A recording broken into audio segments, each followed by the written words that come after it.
I Will Make You Proud by Where Does She Go? Read to you by Hummingbird Audio. Trigger warning. This fic includes talk of suicide, talk of abuse, and potential sexual content. Please read with care. Chapter 15, Let Them In. Okay, so before we start this chapter, I'm going to give some chapter notes from the author, just because I feel like they would want this explained. So here goes. Here are some chapter notes from Where Does She Go?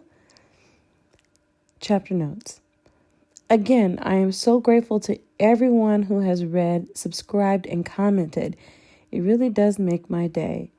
This chapter is the first chapter to move away completely from canon and begin telling Draco and Hermione's own story in my own way.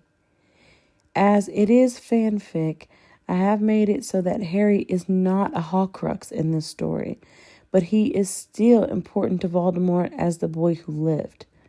This chapter finally shows Hermione exactly what Draco was willing to do for her, and it's the memory that will push her over the edge. The next chapter will be called Chaos Theory. It should finally begin answering all important questions. Does Hermione go back to change things for Draco? Can she help him? And what will the consequences be? Please note, this fic is definitely going to be on the longer side. There is so much more of the story left to tell. I really hope people can stick with me. I promise the payoff will be worth it for this beautiful pair. All right, so that is some author notes there. It gives us a little bit of a sneak peek about what to expect. So hang in there. Draco, June 1997. Mr. Malfoy, remain behind after class, please.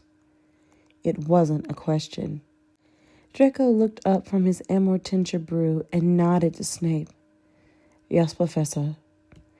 He caught Pansy's eye and she raised her eyebrow. He pulled a face and shrugged his shoulders, the picture of apathy. Draco needed the lesson to hurry up and end.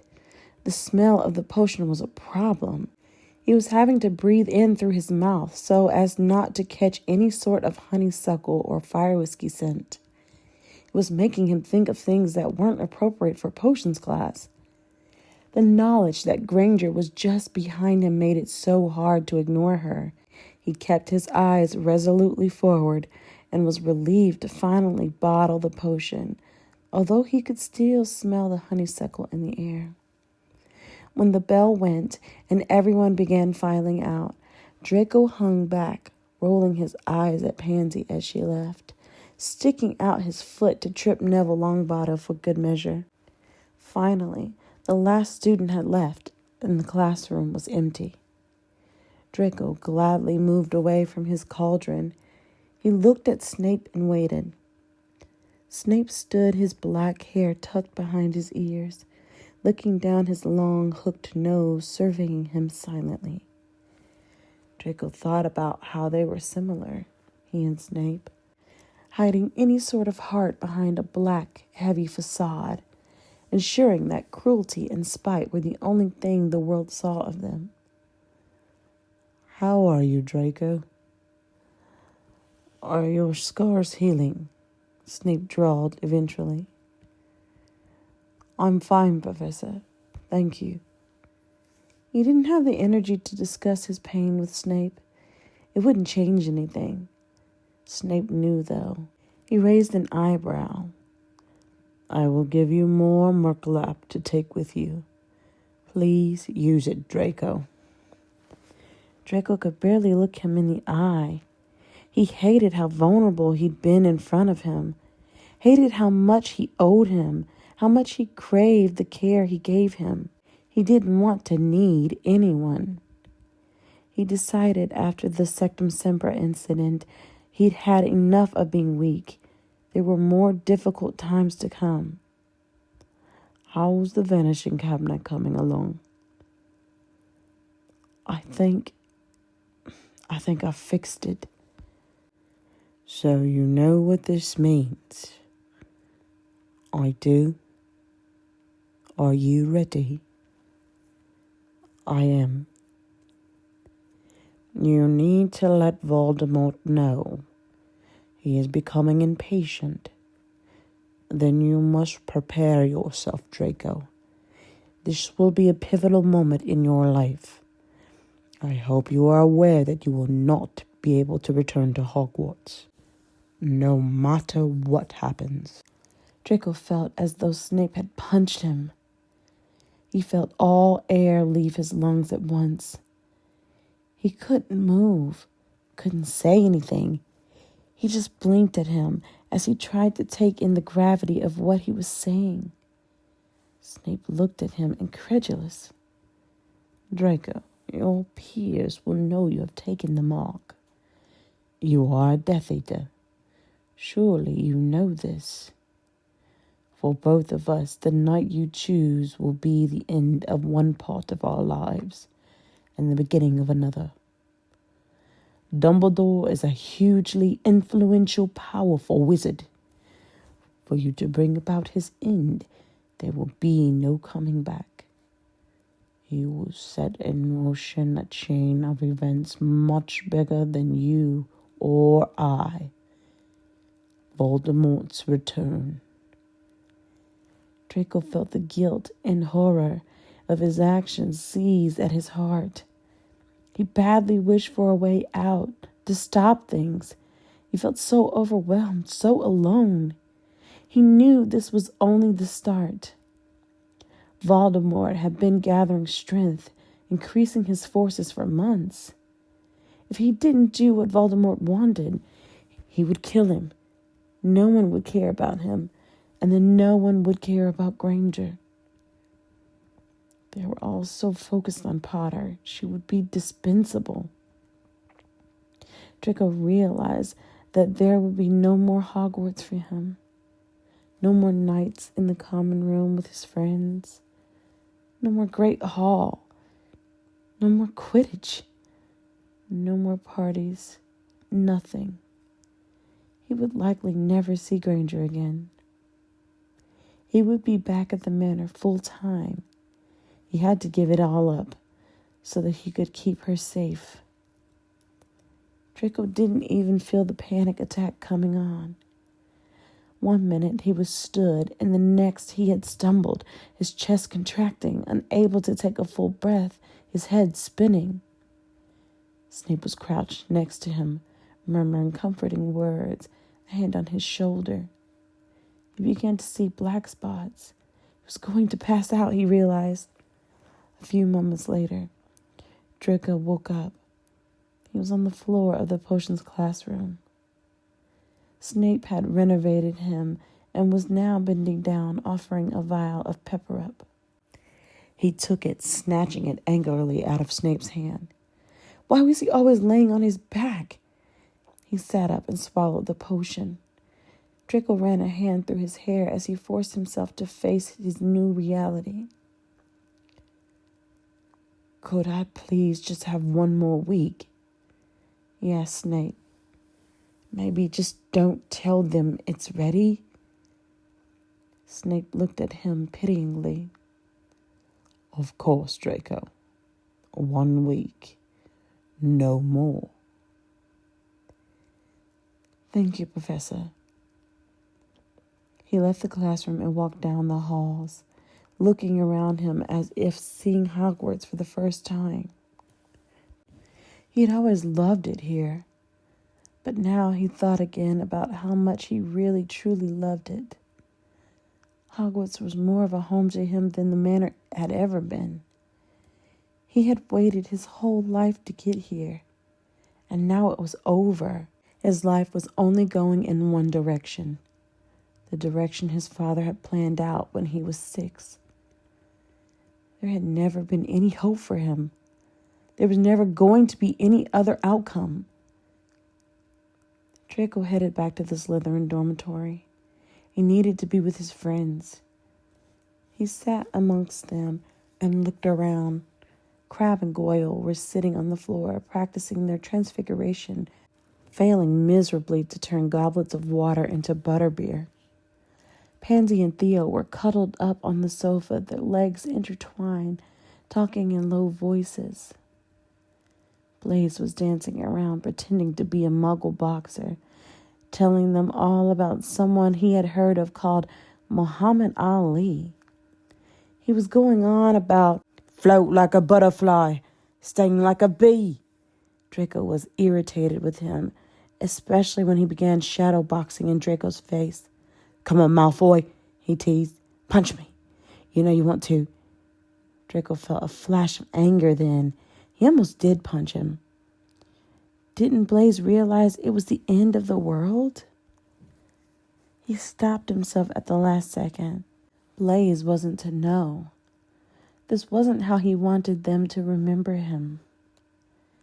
Instead, he smiled and laughed and forced his emotions down deep inside.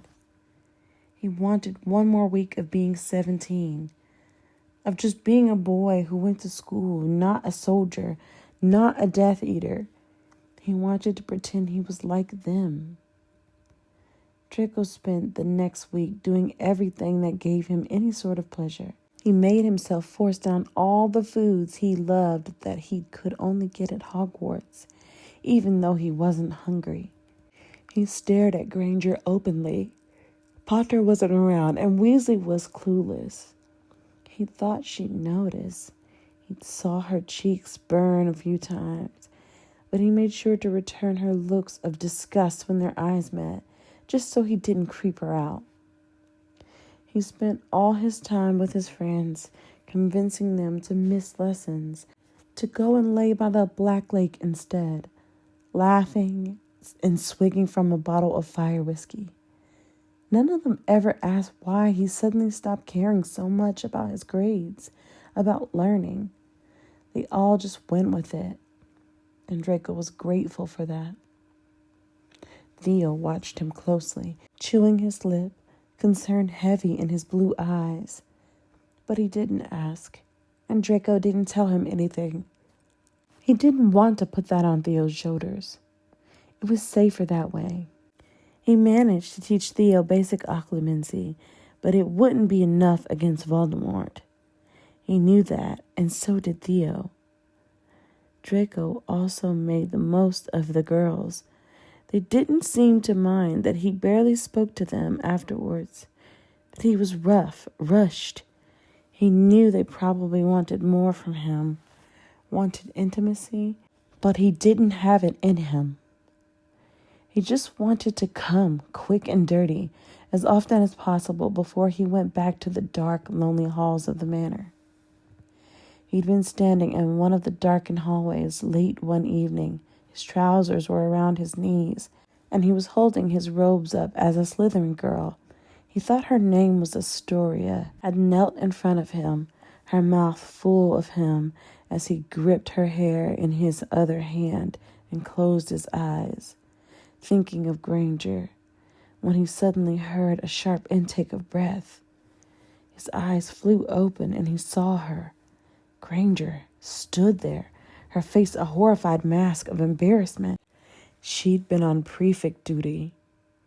He pushed Astoria off and let his robes drop, opening his mouth to say something, but she had turned and run. She stuttered out an apology and disappeared before he fully even registered what had happened. Astoria had stalked off, not even waiting for an explanation. Saw the next day that 100 points had been deducted from Slytherin for out-of-hours activity. He smiled at that, but he wished it hadn't happened. He didn't want that to be her last memory of him. Draco had a feeling, one that formed in his mind and that he couldn't quite shake. He wondered if he might die the night that he let the Death Eaters into Hogwarts, that something might go wrong. He thought it might have been a relief if it wasn't for Granger.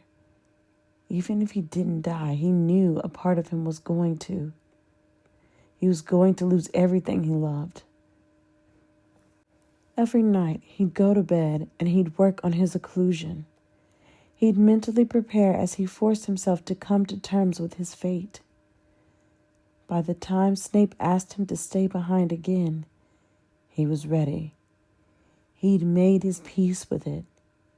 He'd had a good run, 6 years with his best friends, 6 years of seeing Granger daily, 6 years free of the manor.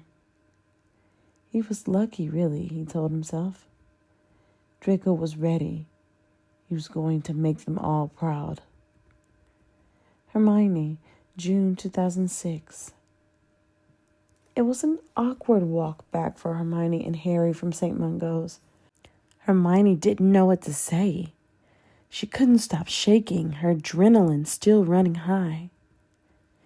She thought about the hatred in Narcissa's face, about how insistent she was that Hermione had killed Lucius. It was laughable, of course, just like Demilde Crease insisting she'd seen her with Draco at the Hawk's Head. But as she'd looked at Narcissa, as she heard her say the words, an image flashed into Hermione's head. She wanted to forget it, to believe it was just an image that Narcissa had forced there with what she was saying. It was an image of Lucius Malfoy, covered in blood, his face twisted with the same hate she'd seen in Narcissa's face, as he uttered a curse she didn't recognize, the last thing he'd ever say. Hermione had been sure. She felt like her wand had been pointed at him at the time. She tried to catch a hold of the image to see what he was saying, but it was too fleeting, just a flash in her mind. Neither she nor Harry said anything as they entered the office. Hermione felt like there was so much to say, but now wasn't the time. Harry disappeared, straight into his office without another word. Hermione looked over to Blaze's empty desk. She could have really done with him now, to reassure her, to say that it was nothing, that Narcissa was insane, that she didn't know what she was saying. As she got to her own desk, she saw a note had been left. Someone had called from St. Mungo's. They wanted to discuss her brain scan results, and could she please get back to them? She looked at the note, read it a few times, and then crumpled it up and put it in the bin. Hermione spent some time collating her cases. She went through and included the preliminary report of Draco's injuries, the autopsy notes, ignoring the fact that it was marked as incomplete. She added in the crime scene photos, the witness evidence, Crease's testimony about her, and the transcripts from Narcissa and Theo and Pansy. As she looked at it all, she realized it was woefully lacking in any actual information. She was no further along to having any clue where Draco Malfoy had been or why he'd killed himself, when and where he did. Every step they took forward, something had to take them another step back. The only thing left was the last few memories. She needed to see them. She headed down to see if the pensieve was free. She had a headache. Had done since seeing Narcissa. Probably stress, she thought. Hermione saw Robards then, his mouth set in a grim line, on his way to Harry's office. She pursed her lips and made her way to get the pensieve room password, glad to hear that it was free for the next 2 hours before the department which granted access closed for the night. She headed down yet again to the room she knew so well now. Hermione looked at the date on the next memory. She took a deep breath. She didn't know if she could do it. She stood for a while, dithering, wishing again that Blaze were here to hold her hand. She thought that she'd go and see him and Ginny after work to see how he was. Eventually, Hermione knew she needed to get this memory out of the way. She uncorked the vial and poured the memory into the pensieve. She watched it swirl, then lowered her face. Draco was at the manor. He was in the dungeon room again. He was so thin he looked unwell. However, he was immaculate in a fitted black suit, black shirt, snake-shaped tie pin at his chest. His eyes looked huge, a clear silvery blue. The dark circles underneath them made him look ghostly in the dim light of the dungeon. He was listening to Voldemort, being given instructions. Snape lurked in the far corner. "You will wait until the others are in bed, Draco. Then you will move to the room of requirement and open the passageway to Borgin and Burks. Once the doors open, this will grant access to Bellatrix, Finrear, Rabastan, and Barty. The passage should take them less than 5 minutes. You wait for them in the astronomy tower. Severus will be ready to ensure that Dumbledore is unprotected, unsuspecting." "Barty," Draco said, his voice like ice. Voldemort sneered. "Yes, it would appear that Barty has reappeared from the woodwork. A fortunate turn of events, wouldn't you say, boy?" Draco gritted his teeth. "Yes, my lord." My lord, may I be the one to kill Dumbledore?" Bellatrix's voice came now from the corner. Her eyes flicked to Draco. "I want to pay him back for a few things." Her sing-song voice set Hermione's teeth on edge. She twirled her wand through the air. Hermione wondered if, again, this was Bellatrix's attempt at protecting Draco. You may not, Voldemort snapped. Nagini raised her head and slithered towards Bellatrix and over her pointed boots. Hermione saw her tense, holding her breath as a snake curled around her ankles briefly. "It must be the boy. He must pay for the sins of his father." Hermione clenched her jaw at that. How much more did Draco need to pay for the sins of being born to Lucius Malfoy? When would it be enough? "Yes, my lord," Bellatrix said, deferential and adoring. She bowed low, her curls falling over her black-rimmed eyes. "And what of Potter, my lord? Once Dumbledore is dead, he will be vulnerable. We can bring him to you." "No," Voldemort hissed. "I am not ready for the boy yet. Thanks to Lucius, I am unaware of what the prophecy said. You are to leave the boy until the risk is known." "Of course, he will not be touched," Bellatrix replied. "Where is Narcissa?" Voldemort asked. "She is, incapacitated again at the moment, my lord," Bellatrix answered. She heard Voldemort hiss his displeasure. He turned his snake-like eyes to Draco. "Draco, it appears you are the only member of your family with any strength of character. I hope your shoulders are strong enough to carry the weight of the Malfoy name." "They are, my lord," Draco replied. Hermione cringed as Voldemort smiled, his face a sickly mask.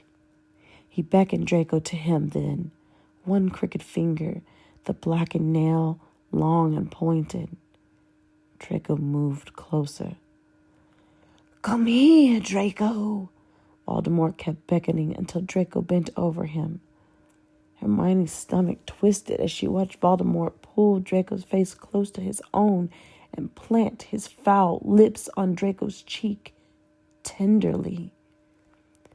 She saw Draco's eyes close, his Adam's apple bobbed in his throat. He looked as though he was going to vomit. "You must go back to Hogwarts, boy. Enjoy your last evening. We shall look forward to seeing you tomorrow." Draco straightened, his face bone white, and nodded before apparating away with a crack. Hermione watched him arrive at Borgin and Berg's. He was shaking slightly. He wiped at his cheeks, rubbing harshly at the spot Voldemort had kissed over and over again. He bent over in the street outside the shop and dry heaved several times. After a minute or two of seeming to gather himself, he entered the shop. His mask was back in place, and he was calm. He muttered a greeting to Borgin and walked quickly to the back of the shop before standing in front of the vanishing cabinet, taking a deep breath and climbing in. Hermione watched as he appeared back at Hogwarts and unfolded his long body, stepping out into the room of requirement. He walked as calm and quiet as she had ever seen him and went back to the Slytherin common room. Draco sat with his friends and didn't say a word. Hermione saw the way he looked at them all, love shining in his eyes as he laughed at Blaze's awful jokes. His eyes seemed to linger upon each of their faces in turn, as though he were memorizing them. Eventually, he told them he was going to bed and walked towards the dorms. Hermione watched as he stood in the dark, but he didn't actually go back to the dorm. He held his wand above his own head and turned it in a twirling motion for a moment until suddenly he disappeared. He disillusioned himself, she realized. The way he had with her years ago. He obviously needed his wand to cast on himself. He was very skilled. He was practically invisible. In the memory, he appeared as a pale, wavy outline. She followed the outline of him she could see down the halls, and she knew where he was going before he got halfway there. Hermione watched Draco wait next to the fat lady's portrait until some Gryffindor fourth years gave the password. Then he slipped in behind them. She saw the blur of him move around the common room, eventually making his way to the dorms, where she was fast asleep. Her head spread in wild curls over her pillow. She watched the depression appear on her bed as he sat just down from her feet. He stayed there the whole night, not moving, not touching her. He bent his head like a person in prayer, and he just sat still next to her on her bed. When the dawn light began bleeding in through the heavy maroon curtains of the Gryffindor girls' dorm, he stood and left. The outline of Draco cast one last glance behind him and sighed heavily before finally returning to his own dorm. He waved his wand over his head and again became visible. His blonde hair messy, his clothes rumpled. He paused as he looked down to see Theo fast asleep in his bed. He grinned and pulled the duvet back before getting in, fully clothed next to Theo, turning over and instantly falling asleep. Hermione watched his breathing become more and more even. She looked at his lashes, so long on his cheeks. His face relaxed from its constant, pinched, anxious expression for the first time she could remember. He truly looked like a fallen angel, she thought, and brought a hand up to swipe at the tear that rolled down her cheek. The memory cut now to the evening that she knew would change all of their lives forever. Draco was sat on his bed in the Slytherin dorm. He was sitting bolt upright, his hands resting on his thighs. He was occluding, Hermione saw. His eyes were completely blank, his face expressionless. He was taking deep, slow breaths. He was alone. Hermione watched him stand now. He was wooden, stiff. He walked out of the dorm past the common room.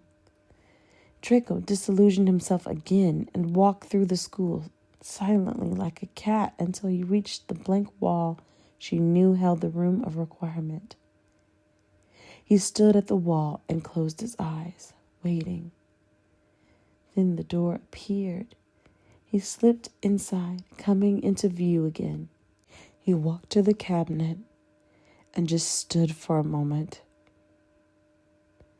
She could see his shoulders rising and falling. He was pale, ghost-like in the moonlight. He took a deep breath and then opened the door. Hermione watched as the dark magic formed around the cupboard, a thick, black, acrid, swirling cloud. Draco watched the smoke creep forward for a moment with his eyes like saucers. Then he held his wand up. A ray of green light shot upward through the ceiling. Hermione knew it was exploding into green light in the sky, a spray of sparks dancing in the dark. He turned and began walking quickly. She saw him heading straight towards the astronomy tower as he had been instructed. This is where Dumbledore would go when he saw the sign in the sky. Draco didn't pause or falter on his way there. He took the steps 2 at a time, moving fast. When he got there, he stopped, then crept. Slowly now, barely moving towards the middle of the room. He seemed to be listening intently. The wind was blowing through the astronomy tower, a storm brewing outside. She tried to see the emotions on his face. She wondered if he was scared, but his eyes were unreadable. There was no way to tell what was going on behind the unsettling, expressionless gray. Dumbledore was already waiting for him. He looked fragile, Hermione thought. He held one hand against his side. Good evening, Draco. Hermione watched Draco as he raised his wand and trained it on Dumbledore. His hands were still. There was no hint of a tremble there. Dumbledore seemed to know why he was there. He looked at Draco with a resigned sadness in his eyes. Draco, I hope you know you don't need to do this. This isn't who you are. He held his hand out, imploring, trying to get through the wall of glass that Draco was behind. How do you know who I am? Draco replied, his voice flat. You don't know me, Professor. No one here knows me. I'm a ghost. He was looking at Dumbledore, but he didn't seem like he was really there. His mannerisms were off. Hermione felt like he'd pushed himself so far down, there was nothing of him left to feel anything. I know that you have been failed in life, Draco, by the people that were meant to keep you safe. But there is hope for you. I can help. She saw Draco flinch slightly. She could see he wanted to believe Dumbledore, but he was too far gone. Nothing in his life had allowed him to believe that there was hope. He flicked his eyes to the stairs at the back of the room. It looked to her as though he were trying to tell Dumbledore that the Death Eaters were on their way. Draco's voice was quiet. There was no emotion. It's too late now, Professor. The time when anyone could help me is long gone. The Dark Lord has chosen me. He lifted up his sleeve, showing the dark mark on his arm to Dumbledore. Dumbledore looked at the mark sadly. Years ago, Draco, I knew another boy who made all the wrong choices. Please let me help you. Draco just laughed, a humorless, resigned laugh. I don't get to have choices, Professor. None of this is my choice. They stood then, looking at each other. You can't protect everyone, Draco. This isn't the way, Dumbledore said. Please, I can help you. With all of it. With everyone. There was something implied in those words. It broke through the walls Draco had constructed. Hermione saw how young he was, how out of his depth. She thought that Dumbledore could see it too. When Draco eventually spoke, his voice was broken. I have to do this. There is no other way for me, Dumbledore. He let out a sob. I'm sorry. Hermione cringed then, as she heard Bellatrix's high-pitched cackle, and she appeared out of the gloom at the stairwell of the tower, the others skulking behind her. Well, look what we have here. Well done, Draco. She moved towards him, prancing on the balls of her feet and planting a kiss on Draco's cheek, much like Voldemort had the day before. Draco stayed frozen, his eyes on Dumbledore. Hermione saw that Dumbledore wasn't surprised to see the Death Eaters. He had known they would be there, just like he'd somehow known that Draco would be there. Good evening, Bellatrix.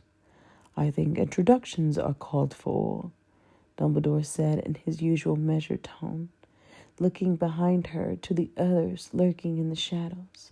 Hermione watched Bellatrix as she grinned, her blackened teeth bared.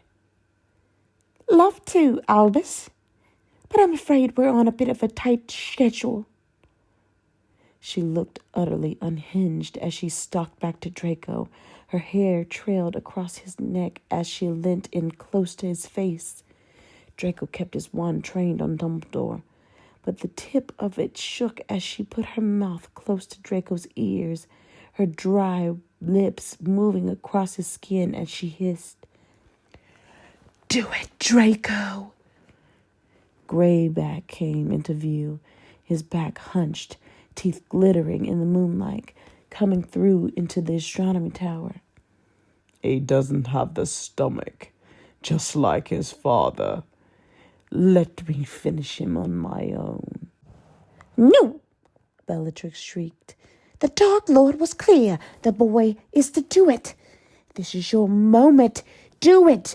Go on, Draco. Now! Hermione watched in horror as Draco narrowed his eyes and leveled his wand back at Dumbledore's heart.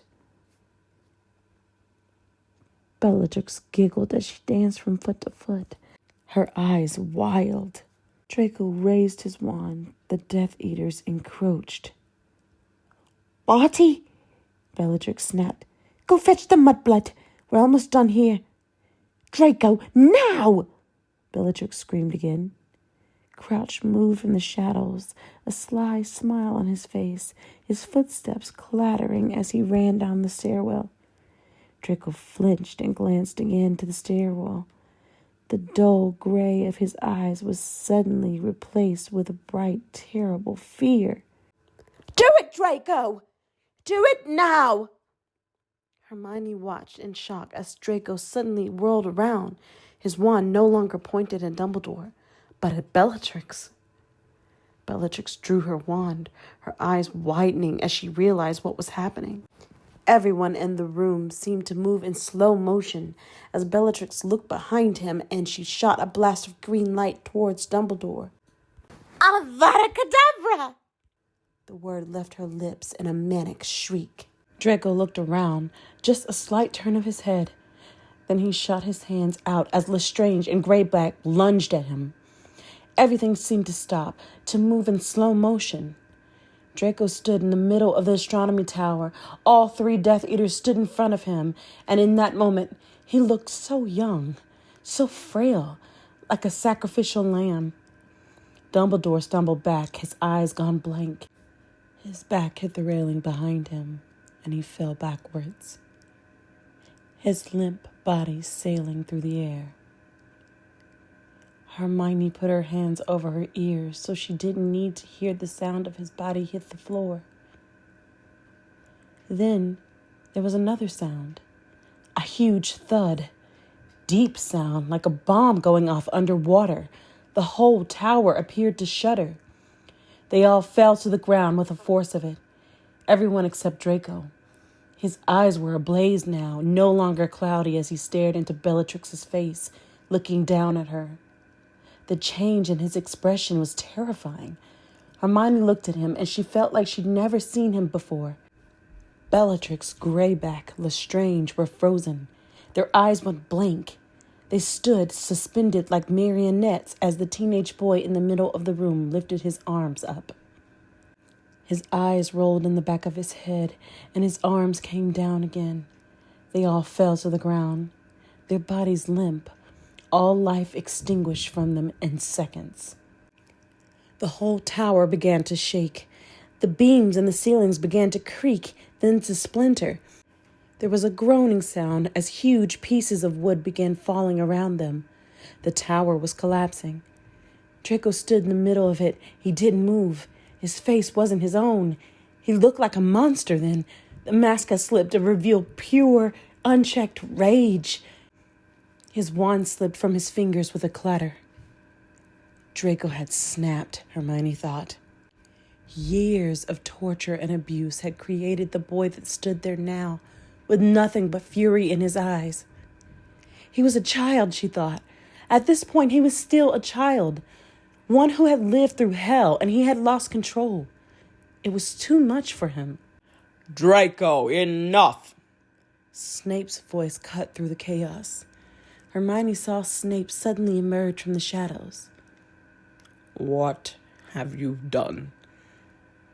The tower stopped shuddering. Nothing else fell. Draco didn't look at Snape. He didn't move. His eyes were wide and glassy. Look at me, Draco, Snape said. Stop. Draco looked at him. His eyes were full of pain and hopelessness that it broke Hermione's heart. Voldemort will know. He will sense immediately through the mark that they are dead. He will be sending more Death Eaters here. You need to go, Draco. Now. Draco still stood, frozen, looking at the dead Death Eaters on the ground, one his own aunt, realizing what he had done. Go, Snape said, and Draco went. He picked up his wand and he ran.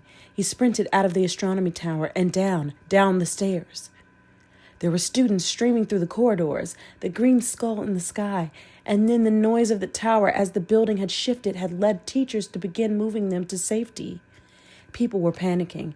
It was noisy. Some were pushing and shoving.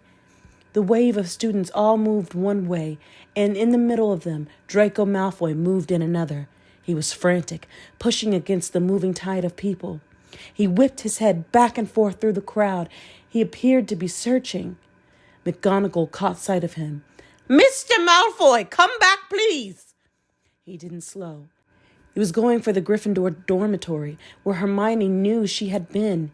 She thought about it now. She couldn't remember being moved by the teachers. She couldn't remember walking with the other students. Draco got to the fat lady portrait and froze as he saw the slash marks. The portrait hung to one side, the fat lady nowhere to be seen. He stepped forward and through the hole, and then he kept running. Through the common room to the dorms, his face twisted with worry. He was whispering something like an incantation. Please, please, not yet. As he rounded the corner into what she knew was her dormitory, Hermione's mouth dropped open at what she saw.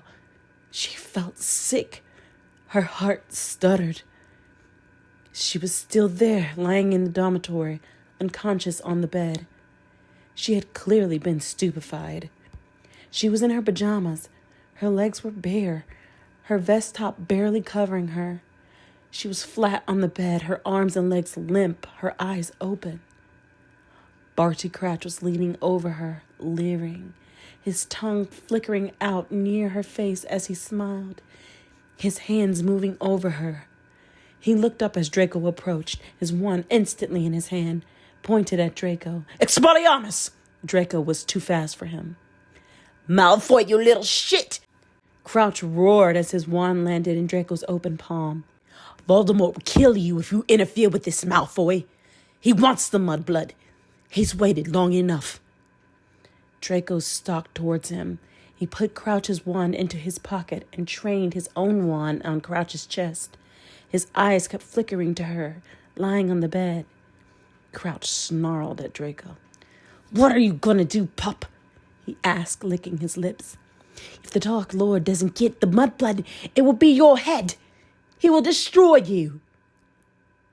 Maybe I'll destroy him, Draco said. Crouch laughed then, a real belly laugh. You are really stupid as your father, he said. I thought he'd maybe beaten that out of you.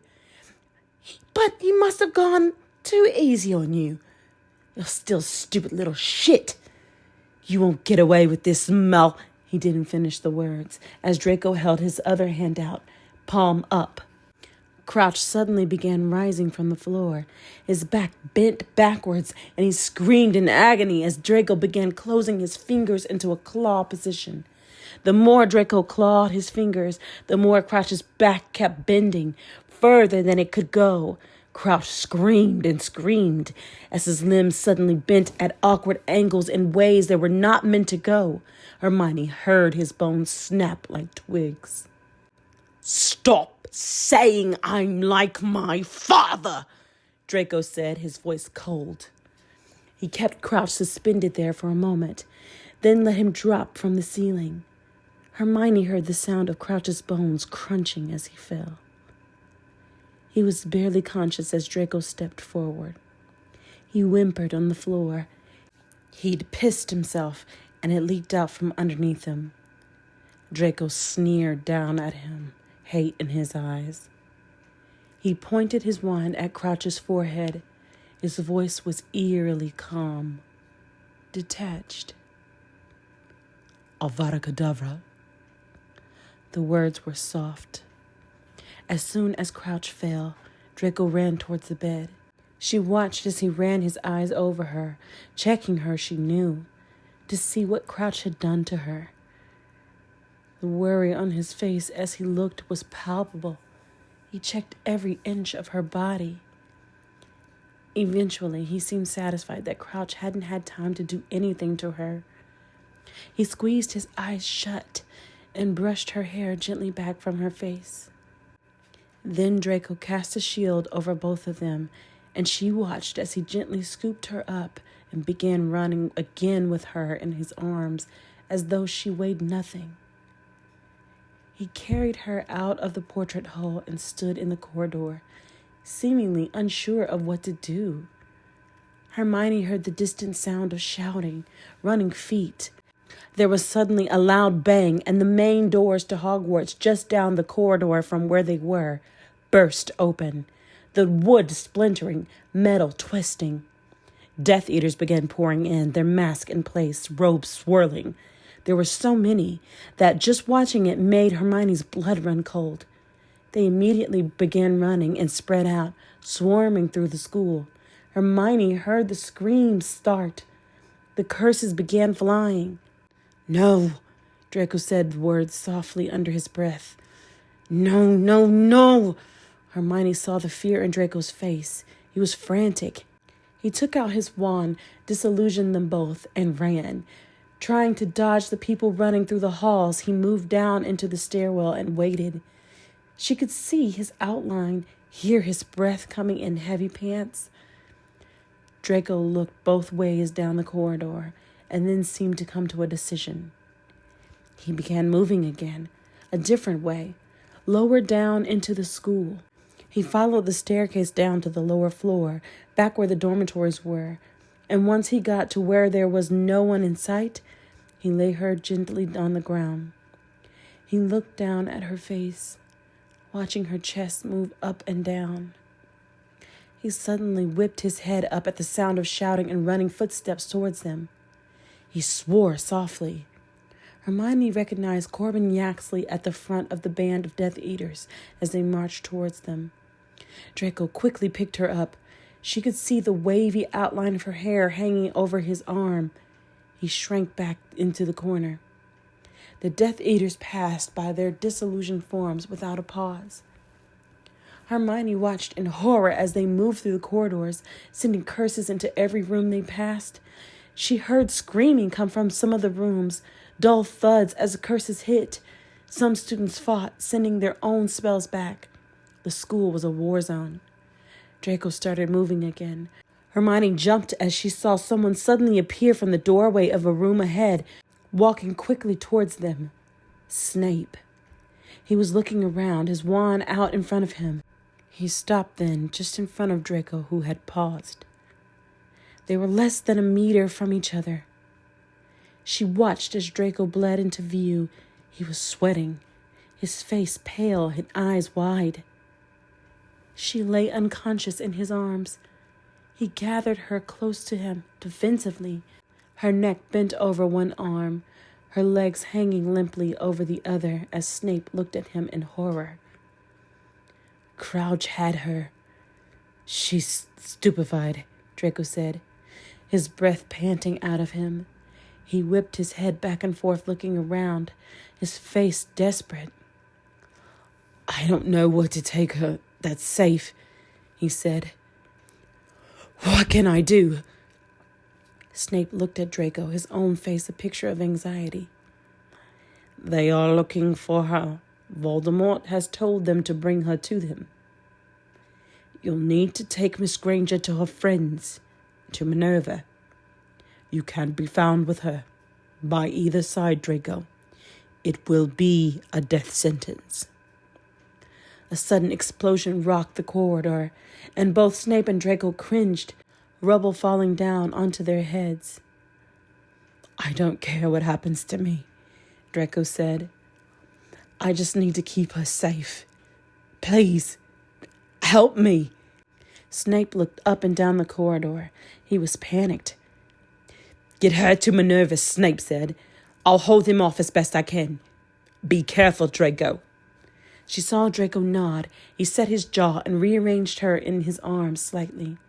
Snape flicked his wand and disillusioned them both again before he set off running down the corridor, wand raised. Hermione could see Draco's outline as he looked down at her. He suddenly gathered her unconscious body tightly to him. It's going to be okay, Granger, he whispered into her hair. I won't let them have you. Draco froze suddenly as there was a sound in the darkness, a footstep. He stopped, looking around him. The noise came again, and Hermione gasped as the form of Harry began to materialize from the darkness. He held the invisibility cloak in one hand, the Marauders map in the other. He had obviously followed their names here. He pointed his wand at them. Revelio, he whispered.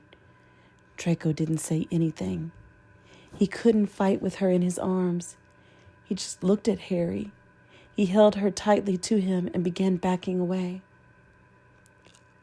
Potter, don't, he began, but Harry held his hand up. Malfoy, it's okay, he said, looking at Draco like he was a bomb that would go off if he got too close. I heard everything. I know you aren't going to hurt her. Draco seemed to release the breath he had been holding. Dumbledore's dead, Potter, he said. I know. I'm sorry. I know. Potter, I never meant for any of this to happen, Draco said. All I wanted was to keep Granger safe. The Death Eaters want her. They want to keep her, to use her as a spy, to use her for intelligence, to use her in other ways. Harry's eyes grew wide. Draco continued. Picture the worst thing you can imagine, Potter. And you wouldn't even be close to knowing what could happen to her if they got a hold of her. The sound of explosions was growing nearer. There was a smell creeping into the air. Smoke. Draco turned his head to look up the hallway and then looked back at Harry. There was something like desperation in his expression. I know you won't believe me, but Everything I have done for the past few years has been to keep her out of their hands. I've become a fucking Death Eater myself just to keep her safe. Harry seemed to really see Draco then, see the desperation in his face. Why, Malfoy? He said. You hate her. You hate us. No, I don't hate you, Potter. I just hate me. You have no idea of the things I've done, the things I need to do now. Draco's words were bitter. Malfoy, you don't have to do this. It's not too late. You can defect. Come to the Order. Help us. Draco laughed hollowly. You know, I can't do that. I'm branded. I'm a Death Eater. You're the chosen one, but I'm also the chosen one, chosen for a totally different purpose to you. My life is nothing but darkness, Potter. Everything I touch is cursed. Take Granger now. Get her somewhere safe. Never ever let her near me or anyone connected to me. Let her have a happy life. Please. The two enemies stood and looked at each other then. Finally, an understanding between them after so long. Draco's voice was soft. I'm going to give her to you now. Go, hide her, please. Harry nodded and Draco walked towards him. He looked down at her again. The look of love on his face almost broke Hermione's heart. He gathered her to him, pressed his cheek gently once to the top of her head, and then passed her carefully to Harry. Harry took her into his own arms, his eyes traveling over her face, checking her over. She's all right, Potter, Draco said. Make sure it stays that way. If you don't, I'll fucking kill you. Harry's green eyes flashed, and after a minute he nodded. Hermione watched as Harry lifted her then and began to walk down the corridor with her. Draco stood, his hands by his side, and he watched until Harry ascended the stairs. Then he moved towards the wall. He pushed his back up against it and then crouched down until he was sitting on the floor. His body seemed to convulse with the sobs that tore through him. His breath hitched. He hung his head between his legs and watched as the tears ran down his face and dripped from his jaw. Hermione had never seen someone so tortured and so utterly alone. Hermione remembered waking up in the Great Hall, Harry telling her she had taken a rogue spell. So much had been happening at the time, she had never questioned it. She watched now as Draco stood. He swiped a hand over his face, and he breathed deeply. He began to move back through the school. As he walked, he seemed to be trying to get himself under control. She watched as he changed. The desperate look on his face became cold. The devastation in his features hardened, turned to stone. Hermione felt like she was watching as Draco shed his skin, shed the person he really was, and leave that boy discarded on the floor of Hogwarts. The devastation wreaked on Hogwarts that day had been the start. With Dumbledore dead, the wizarding world had fallen into chaos. Hermione remembered the teachers all frantically fighting to protect them, the older students fighting too. Voldemort hadn't come for Harry that night. It had just been a warning, a way to cause fear and panic that had backfired when, inexplicably, the Death Eaters' losses had far outweighed their own. The school had lay in ruins by the end. Nothing had ever been the same again. The war had begun. As she finally pulled her head out of the memory, Hermione remembered being told that Draco, Theo, Nott, and Pansy, along with Crabbe and Goyle, had left with the Death Eaters. Blaise had chosen to stay. She had hated Malfoy when she heard that, she remembered. Hermione felt like she couldn't breathe thinking about the hate she had harbored in her heart for him. Draco Malfoy had literally saved her life. He was the sole reason she hadn't been taken from Hogwarts, kidnapped by the Death Eaters, raped, tortured. She had lived a happy life, safe, surrounded by friends, while he had died aged 25 after an existence that seemed to consist of little more than pain and suffering. Her best friend had known what Draco had done for her that night, and he never told her. He'd never let her understand, and now Draco was dead. It was too late to do anything about it. Too late to feel his love, to tell him that she'd seen his heart, and it was good. That he was worthy of her love. Hermione was so desperate she wanted to feel what could have been. She felt like she was shattering with the loss of it. Draco was the only person who had ever made her feel like she was special, and he'd done it through the memories he had left. Given her a gift, but also cursing her with the futility of it. She was too late. All she had was questions that he could never answer, and an ache in her heart where she thought about what could have been. Hermione realized that she didn't know if she could ever forgive Harry for not telling her. But she couldn't live with it. Just accept it. She needed to hear his explanation. She yanked open the door to the pensive room. She needed to see Harry. And then she needed to see the only other person that she thought could help her. She was going to see Snape. Y'all, this was a hard one for me. Trying to keep all the accents in order, and trying to remember or trying to go back and see like what it sounded like in my head. It's definitely a brain teaser for me. I do want to apologize. The first half of this chapter, I was falling asleep. It was late and I really wanted to record it so I could upload it this morning. That just wasn't going to happen. I got really sleepy and fell asleep while recording this. So that's why you may hear some kind of a little bit of breakup or a little bit of energy lagging. But I'm going to keep these coming. I hope you're enjoying them. Again, if you have suggestions or comments, leave them below. Don't forget to like and subscribe, and have a good night.